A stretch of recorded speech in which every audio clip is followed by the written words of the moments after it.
sarmala da sonra at kuytularına at emin. Hazırım razıyım dünden, varım her şeyine senin ben. Beni korlara ver istersen, yakacaksan sen yak beni. Hadi aşk beni çağır da yanına, kedi gibi sokulayım sıcağına. Beni sarmala da sonra at kuytularına at emin. Hazırım razıyım dünden, varım her şeyine senin ben. Beni korlara ver istersen, yakacaksan sen yak beni.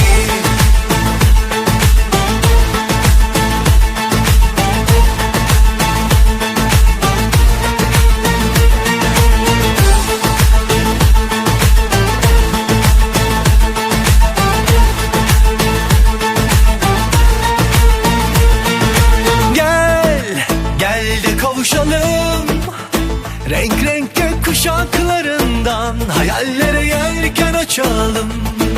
Gel tut ki elimden, aşk kokulu çiçekli kırlardan masallara koşalım. Al uçur kanatlarında, seyre çıkalım o kızıl ufuklarda. Hadi aşk beni çağır da yanına, kedi gibi sokulayım sıcağına. Beni sarmala da sonra at kuytularına at emin. Hazırım razıyım dünden, varım her şeyine senin ben. Beni korlara ver istersen, yakacaksan sen yak beni. Hadi aşk beni çağır da yanına, kedi gibi sokulayım sıcağına. Beni sarmala da sonra at kuytularına at emin. Hazırım razıyım dünden, varım her şeyine senin ben. Beni korlara ver istersen, yakacaksan sen yak beni.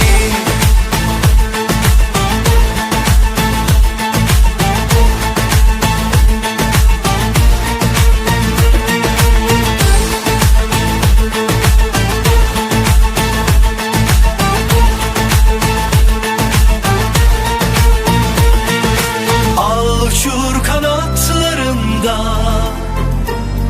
seyre çıkalım o kızıl ufuklarda.